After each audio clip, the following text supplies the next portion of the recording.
Hello everybody, my name is CA Vidhi Raichura.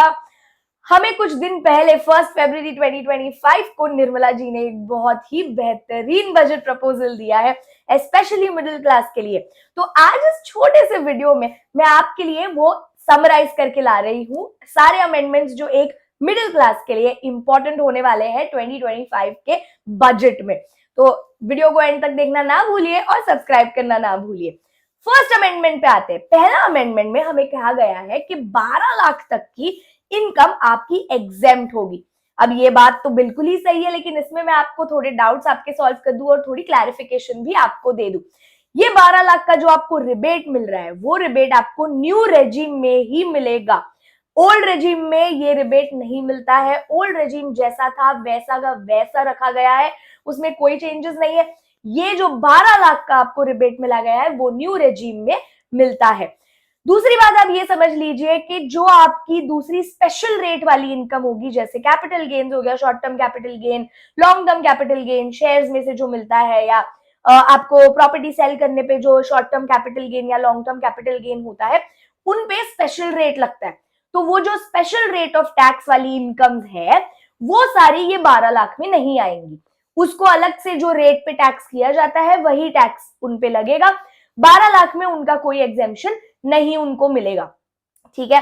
अब आप तीसरी एक और बात समझ लीजिए कि अगर आप सैलरीड एम्प्लॉई है तो आपको 75,000 का और बेनिफिट मिलेगा, क्योंकि 75,000 का स्टैंडर्ड डिडक्शन आपको मिलता है सैलरी पे।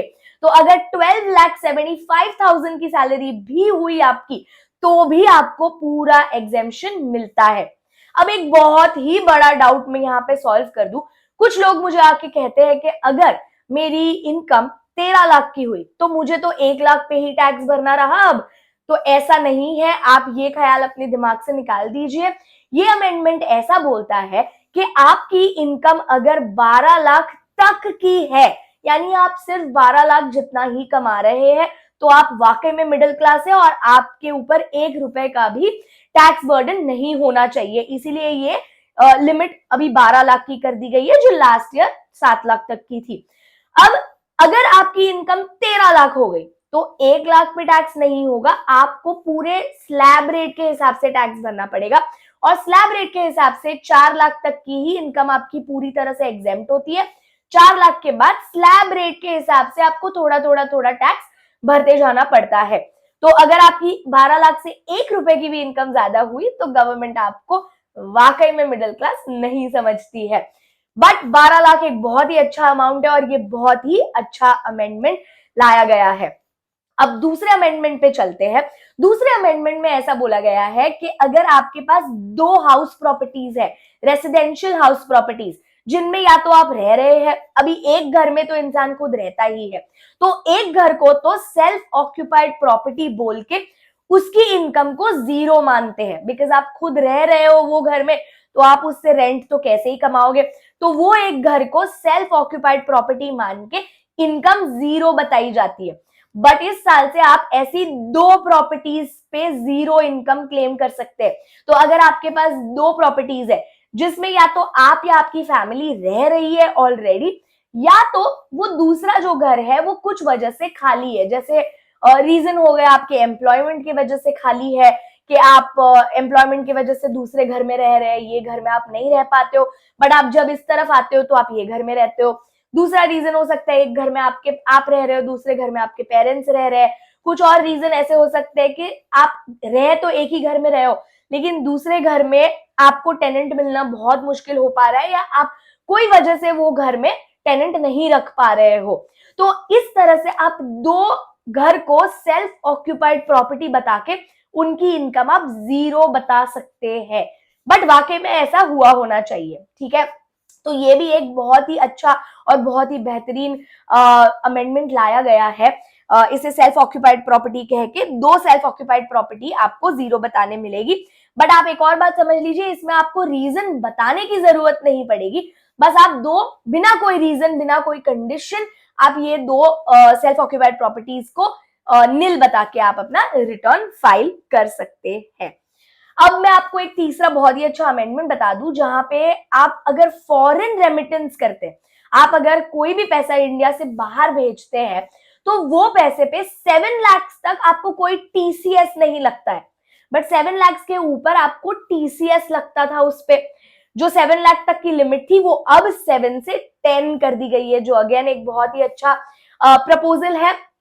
और इसमें एक बहुत ही अच्छी खुशी की बात है, जो अगर आप ये पेमेंट वो 7 लाख तक हो कि 7 लाख के ऊपर हो कि 10 लाख हो, 10 लाख के ऊपर हो, अगर आप एजुकेशनल लोन के लिए ये पेमेंट इंडिया से बाहर कोई कंट्री में कर रहे हैं, बहुत सारे लोगों के बच्चे बाहर पढ़ रहे होते हैं, तो वो अगर बच्चे वहां पढ़ रहे हैं और लोन वहां से ली गई है, तो आप वो लोन चुकाने के लिए अगर यहां से वहां पेमेंट कर रहे हैं, इंडिया से आउट ऑफ इंडिया कोई भी आप फॉरेन रेमिटेंस कर रहे हैं, तो उस पे आपको टीसीएस बिल्कुल भी नहीं लगेगा अभी। बाकी कोई चीज के लिए अगर आप पेमेंट कर रहे हैं, अगर उनके मेंटेनेंस के लिए जो आप पेमेंट करते रहते हैं, वो अगर 7 लाख तक था तो आपको टीडीएस लगता था, लेकिन अब 10 लाख तक होगा तो आपको कोई टीसीएस नहीं लगेगा। मैंने अभी टीडीएस बोला, मैं टीसीएस बोल रही थी। तो अगर 10 लाख तक अगर वो पेमेंट होगा तो कोई भी टीसीएस नहीं लगेगा, 10 लाख के ऊपर लगेगा। बट एजुकेशनल लोन के लिए पेमेंट पे कोई भी टीसीएस अब से नहीं लगने वाला है, जो एक बहुत ही अच्छा प्रपोजल लाया गया है। एक और आपको अमेंडमेंट बता दूं जो मुझे तो बहुत ही अच्छा लगता है।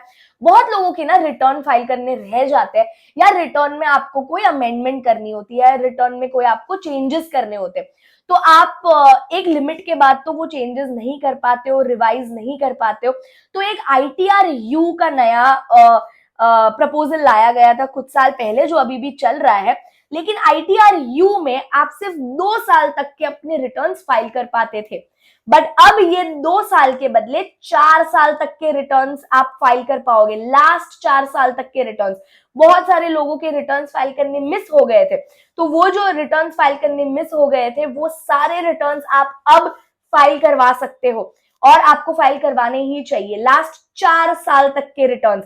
वीजा पर्पस के लिए बहुत बार काम आता है, लोन पर्पस के लिए ये आपको आईटीआर यू बहुत बार काम आएगा, जब आपको लास्ट 3 साल के, लास्ट 4 साल के रिटर्न्स आपसे मांगे जाएंगे। तो अब तक पोर्टल सिर्फ 2 साल के लिए खुला हुआ था, अब आईटीआर यू में आप 4 साल, पिछले 4 साल, लास्ट 4 इयर्स तक के आप रिटर्न्स फाइल कर पाओगे, जो बहुत ही अच्छा मूव है। और एक लास्ट बात आपको बता दूं वीडियो एंड करने से पहले, कि अभी आप अगर क्रिप्टो में इन्वेस्ट करते हैं तो इसमें आप थोड़ा ध्यान रखिए अभी, क्योंकि काफी सारी रिपोर्टिंग और काफी सारे नए अमेंडमेंट्स आए। अगर इसमें और जब ज्यादा क्लैरिफिकेशंस आएंगे तब मैं आप इस पे एक वीडियो बनाऊंगी, बट अभी के लिए डेफिनेटली बोला गया है कि क्रिप्टो की रिपोर्टिंग बहुत सारी एंटिटीज को मैंडेटरी कर दी गई है। यानी आपके पास क्रिप्टो है, आप क्रिप्टो खरीद रहे हो या बेच रहे हो, ये गवर्नमेंट को अच्छी तरह से पता लगने वाला है। तो इस वजह से आप थोड़ा इसमें ध्यान से अपना डॉक्यूमेंटेशन मेंटेन करिए, और आपके आईटीआर में इसे बराबर से आप डिस्क्लोज करिएगा, तो आपको कोई दिक्कत नहीं होगी आगे। बस इसी के साथ मैं ये वीडियो खत्म करूंगी, और ऑल द बेस्ट बोलूंगी सारे ही मिडिल क्लास को, और अपनी टैक्स प्लानिंग बहुत ही अच्छे से कीजिएगा। कोई डाउट होगा तो प्लीज आप कमेंट में वो डाउट डालिएगा, मैं आपका वो डाउट सॉल्व करने की कोशिश करूंगी। Thank you so much for listening.